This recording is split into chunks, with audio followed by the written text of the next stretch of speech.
Welcome to the Golden Age of Hollywood, all located inside a theme park in Florida. Hi, I'm John. Hey, I'm Mary. And welcome back to the Everpop Podcast. A millennial adventure through pop culture. We are two millennials who discuss pop culture through the past and present while exploring the future. And this week is Disney Hollywood Studios, like we promised last week. Yeah. And formerly known as Disney-MGM Studios, this park opened on May the 1st, 1989. It is the third gate of Walt Disney World. The park is themed to an idealized version of Hollywood, California, and dedicated to the imagined worlds of film, television, music, and theater. And naturally, it draws from the golden age of Hollywood. The park was initially developed as a working film and television studio with an animation studio and a studio backlot tour.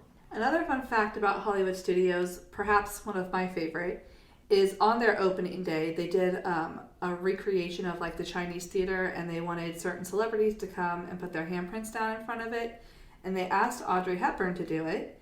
And when she was at the ceremony and she put her hands in, she got a little bit emotional because no one had ever actually asked her to be a part of something like that before. And the real Chinese theater did eventually call her and ask her for her handprints, but she declined, stating that her hands were exactly where they belonged. Ooh, that's a boss move right there. It is. I love it. I love that. And we're talking about the Grauman's Chinese Theater, folks, the one in Hollywood, California. Of course, now it's called the TCL Chinese Theater, just in case you didn't know. And I went to the actual Chinese theater in Hollywood. It's actually pretty cool. That's cool. I know you went there. Yeah. But enough about that. We'll get into that another day. Let's talk about Hollywood Studios. Like I said, was formerly known as Disney-MGM Studios. So, Mary, Mary, when was the first time you went to Hollywood Studios? 2018. So I actually never got to experience MGM or any of like the opening like rides, like the original. I'm pretty sure all of those closed in 2017. Yeah. When they closed the Great Movie Ride. Yeah, pretty much. So really sad I missed out on that. 2018 was my first experience. Right. What about you? You know what? I went back way in the 90s, and I know I'm showing my age. I think I went, I want to say, in the late 90s. I think it was when Aerosmith Rock and Roll Roller Coaster had just opened, and I was a little baby. I didn't want to get on there because it went upside down and stuff. But, you know, I did enjoy the Tower of Terror. That was my favorite ride. That was so cool because you're going up and down and up and down and all that stuff. It was creepy. It was atmospheric and all that stuff. And I believe, if I can remember correctly, I'm trying to remember this is way back in the days, folks. I'm an old man. This was probably when I was like 10 or something. Did the Great Movie Ride. I really didn't appreciate it as much back then, but you know, it was cool. I'm trying to think what else. Saw a bunch of shows and stuff. I think I saw Doug's live show. Now that makes me jealous because I would have loved to see that. I watched Doug like religiously. Yeah, I like Doug too.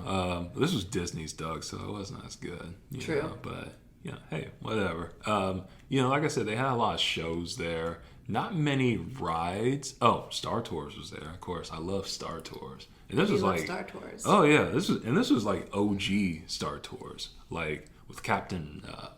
I can't remember what the robot's name is. It wasn't Captain Rex, but it was some kind of droid, and it's like you're going to like Endor or whatever. Then you get then you go down the wrong chute and stuff, and you end up helping the rebels blow up another Death Star. I don't know where that takes place on the Star Wars timeline, but it doesn't matter. It doesn't matter. You blow up a Death Star. It's fun. Yeah, it's fun. Yeah. And then went to the, I'm trying to remember where else. Ate at the 50s Sci-Fi Dine-In. That was pretty. One. It was cool because it's like you went into like these 1950s types of cars and stuff. And, you know, well, I thought the food was great, but the food probably wasn't that good. But...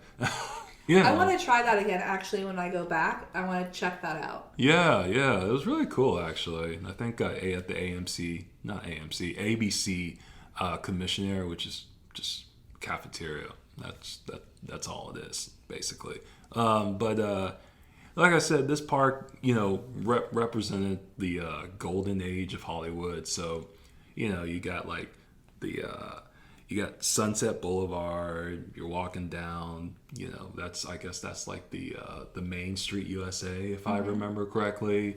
You got like Echo Park and stuff. Then all this is like named after like neighborhoods in California. So it's like basically anything in that park that has like ties to anything in California, basically, or at least it used to. Now it's divulged a little bit since its heyday, because like I said before, it used to be a working film and television production, which brings its own set of challenges, because I know eventually we'll talk about Universal Studios, but building a working film and television studio and having studio tours in a theme park isn't the best idea. Just logistical reasons. It's hard to build a sound stage in a theme park, so that just brings its own set of challenges. We'll get into that more, but basically you're dealing with a lot of noise. I think Hollywood Studios' biggest challenge is logistics. Yeah, exactly. And even still, I think it's still a problem. Yeah, exactly, because it's just like, I'm sure Disney gave like a lot of like filmmakers like in just studios tax breaks for filming on their lot, but I'm just like, unlike Nickelodeon Studios in Florida, I couldn't tell you one thing that was filmed in Disney Hollywood Studios, like at all. Me either. I mean, you had some films that were partially animated in Hollywood Studios, like some of Mulan was animated there, Brother Bear, I'm trying to think, Tarzan, and a couple other Disney features. But for the most part, it just doesn't make sense to film, in Florida. It just doesn't. Yeah, especially in a theme park. So, no, it's a little crazy, and I can't imagine safety-wise these days it's a good idea either. Yeah. So. Yeah, I mean, it's like I said, when we eventually will get into Universal Studios, we'll talk about Nickelodeon Studios a little bit more. But like I said, just not the most smartest move, especially if you're not getting that great of tax breaks. Out of all the Disney parks that there are, where would you put Hollywood Studios on your list? It's a good question, actually. Because Disney has 4 gates. Obviously, Magic Kingdom, Epcot, Hollywood Studios, and Animal Kingdom. I think it's hard. I think it's a hard one to rank because there's things about Hollywood Studios that I really, really like. Yeah. But as a whole, I think it's lower on my list. Yeah. It's a hard one to rank. I think for me, it's probably last on my list, but not because I dislike it. Right. Just, I think I like the other ones better. If we're talking about today, it's probably second, because I'm a sucker for Star Wars. So, and that's the thing. I feel like if you're a sucker for Star Wars or Toy Story or things like that, where it's really themed heavily, yeah, it's for you. And I love Star Wars and I love Toy Story and I love I know it's like an unpopular opinion, but I love the Mickey Railway. Yeah. I think it's so fun. I think it's so cute. I loved it. I would ride it a million more times if I could. But I think you have to be into those things specifically for it to rank high up. No, that's a good point. Well, when Disney-MGM Studios first opened up, it didn't really have much as far as thrill rides go. Basically, the only ride you had there was the Great Movie Ride. Mm-hmm. And don't get me wrong, the Great Movie Ride is great, but I gotta say, as a kid, I really didn't appreciate it that much. And I know they're trying to lean in on like the film and television aspect. I say, oh, this is how movies are made and everything, and it's like, that's cool and all, but I'm just saying, like, you need your thrill rides too. Mm-hmm. You really do, because not everyone is gonna like, oh, okay, that's cool, I guess. Right. You need more thrill rides instead of just like, you need more draw. Yeah, exactly. You need more draw and stuff. But as the studio was moving away from like film and television production, Disney was embracing its IP, because that's the whole reason it was called Disney-MGM Studios at first, because Disney really didn't have any IP, and by IP I mean intellectual property. Yeah, I mean they had a great catalog of Disney films, obviously, and Mary Poppins. So good. The Black Hole. So good. Disney was a very different studio from today, folks. It's like they didn't own Lucasfilm. They didn't own Marvel. Especially in the 80s, they didn't really own a lot. So that's why they licensed MGM, because MGM has films like The Wizard of Oz. Yes. Just the whole MGM category, mainly the Wizard of Oz. But, they could, I can't remember what MGM owned back then, but I'm just saying. A ton. Yeah, they owned a ton. Of old classics, which were actually, some MGM movies to this day are still some of my favorite. Yeah. I mean, I love Rocky. I mean, my wife doesn't really particularly care for Rocky, but whatever, though. I still love her. But yeah, that's why they did the licensing deal. And it's actually funny because, I think, MGM, kind of sued them. Mm-hmm. Which is kind of hilarious and then Disney sued MGM again because MGM was MGM was trying to build their own park on the West Coast, in Las Vegas. And Disney sued them for that? Yeah, well, MGM sued them first because, they started it. Yeah, they started it.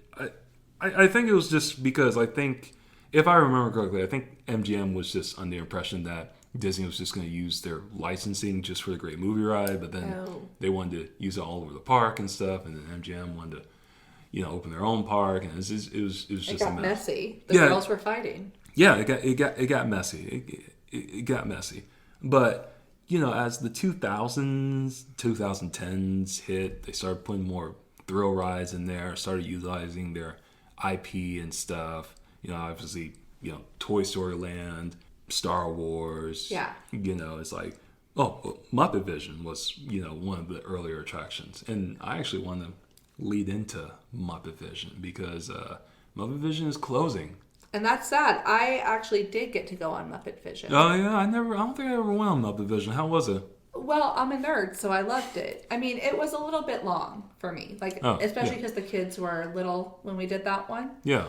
But I really liked it. But I think I liked it for the nostalgia factor. Right. It was cool, but the Muppets are going to go now to the Rock and Roller Coaster, right? Yeah. Apparently they're retheming the Aerosmith Rock and Roller Coaster. I think that's going to be way more fun. Yeah. And I think it'll be great. I think it'll take the great parts of the 3D ride. Yeah. For that intro, when you're in the queue. Right. And for those of you who don't know, or maybe who haven't been to Hollywood Studios, in Rock and Roller Coaster, it's currently a Aerosmith themed ride, and the whole queue is them hanging out in the studio and talking to their manager at a different point.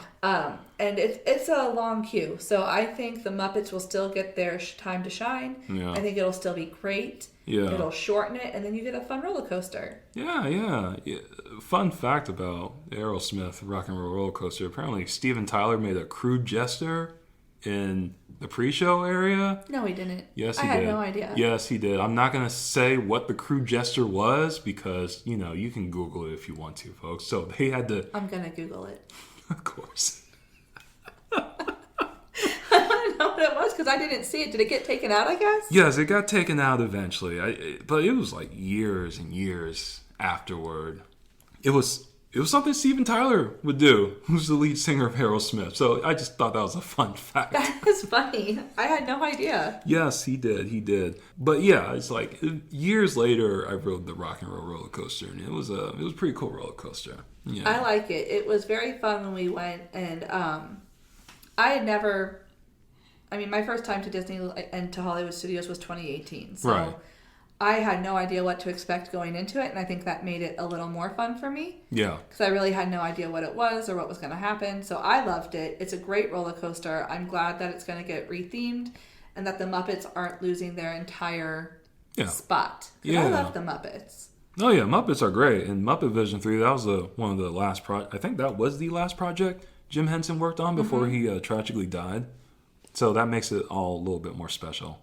Yeah, and I don't know for you, but growing up, Muppets were a staple in my house, so. See, I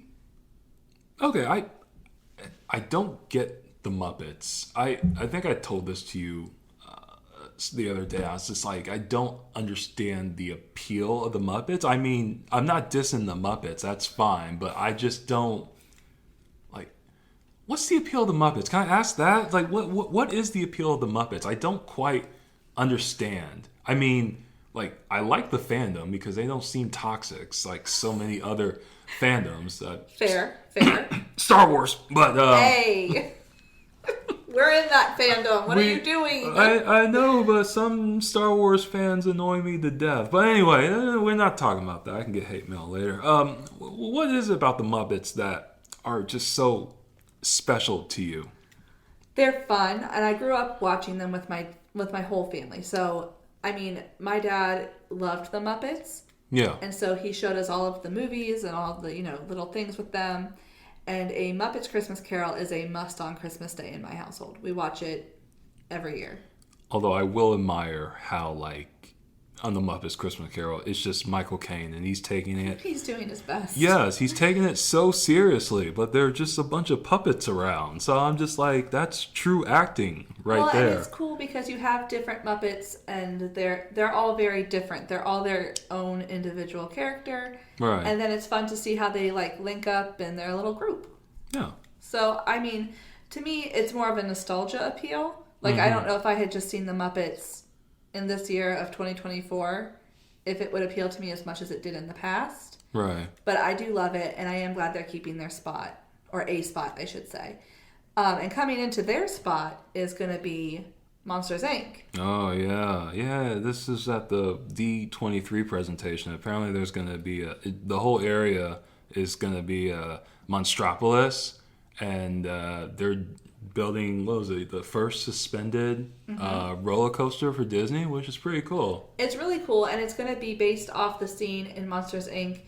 Where they're on the doors. Oh, yeah. I have wanted that ride since I was 10 years old when I saw the movie. Yeah. Now, I'm dating myself, but that's fine. Monsters, Inc. is one of my favorite Disney Pixar movies. Oh, okay. I love it so much. Yeah. Mike Wazowski is an icon, and Sully is a baby, and he must be protected at all costs. So, of course, I love it. I'm very excited to go on this ride. I think it's going to be really cool. Yeah. I have heard some mumbles that people weren't thrilled about it because they think it won't be as immersive as we hope. Yeah. I hope that they are wrong. Yeah. And it's going to be super cool. But either way, I think I am so easy to please on this matter that I will love it anyway. I can't wait.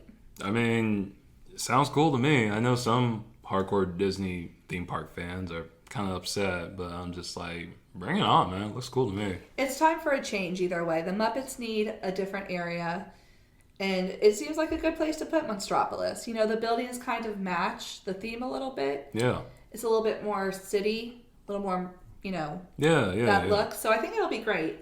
Yeah. And I'm very excited to go on the ride. Yeah. And hopefully they'll have some, fun food from Monstropolis and things like that. Oh, yeah. Because, like in Toy Story Land, they've got Andy's Lunchbox. Right. And they got a barbecue place there now? I don't remember. No, it just came out, I think, like either this year or a year ago. Ah, okay. Yeah. So I'm curious to try that eventually next time I go. Yeah, and in the Star Wars part of the park, you can get blue milk and stuff, which we did do when we went, and it was very cool. Yeah, blue milk was pretty good. Blue milk is awesome. I was watching The Last Jedi, and when I first watched it, Luke was milking the space cow thing.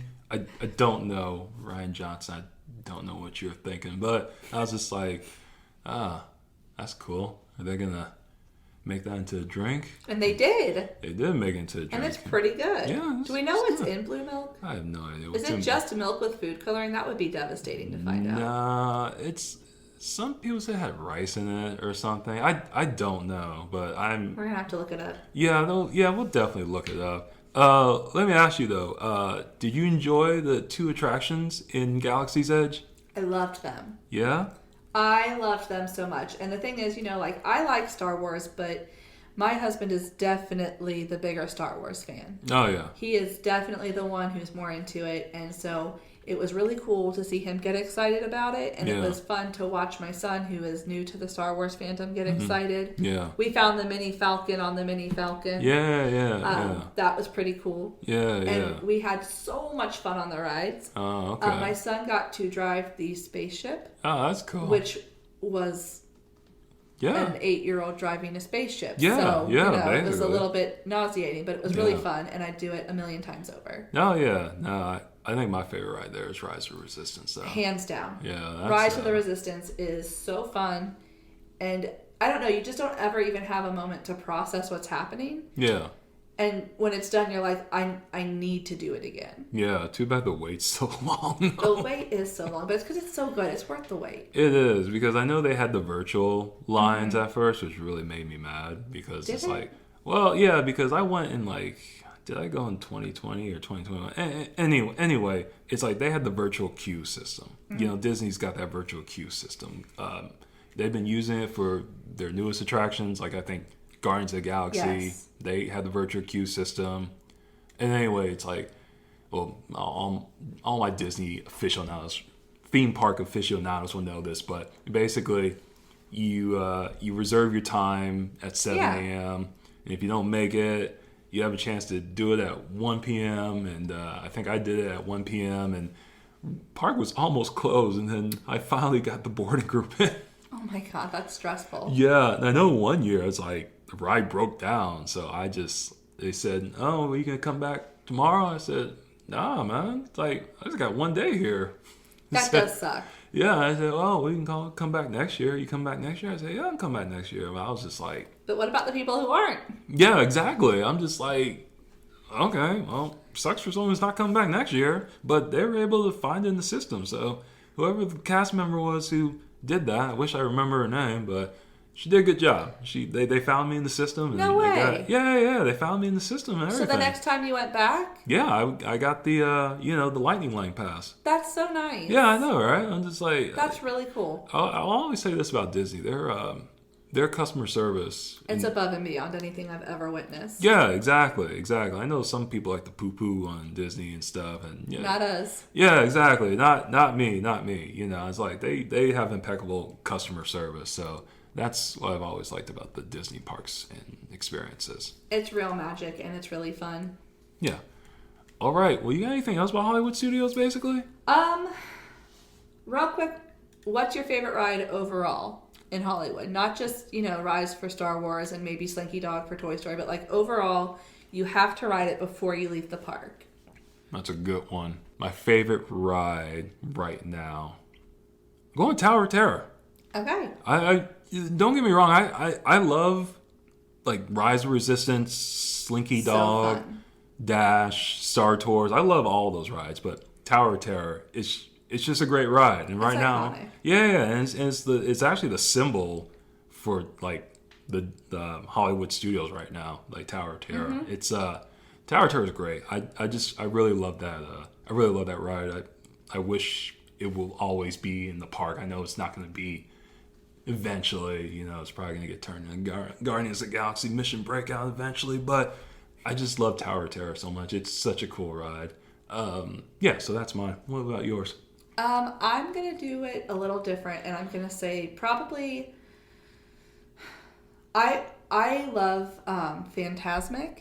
Oh, yeah, I know that's not technically a ride, but that was such a special point of our trip. Yeah. Where for me and my daughter specifically, because we went to see it, and I looked over at one point, and she was just like so mesmerized by it, she was actually crying. So then I cried about it because I cry about everything.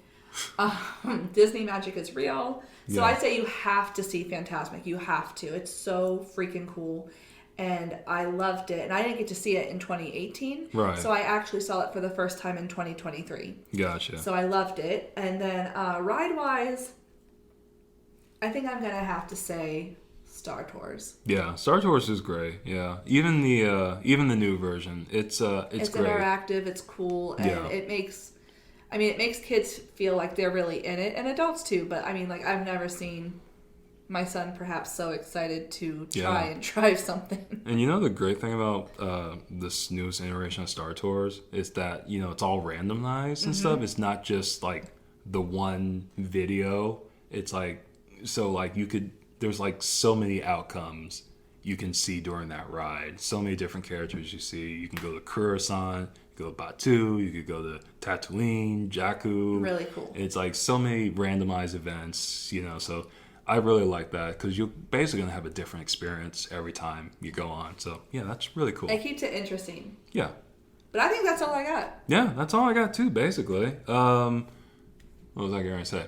Oh, yeah. So, folks, next week we're heading to Disney's Animal Kingdom. Whether you've been there before or are dreaming of visiting, we're going to explore everything that makes this park so unique and magical.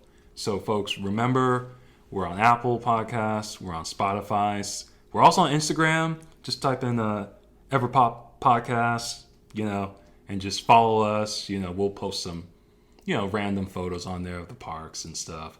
So yeah, that's it. So I'm John. I'm Mary. Thanks for listening. Bye-bye.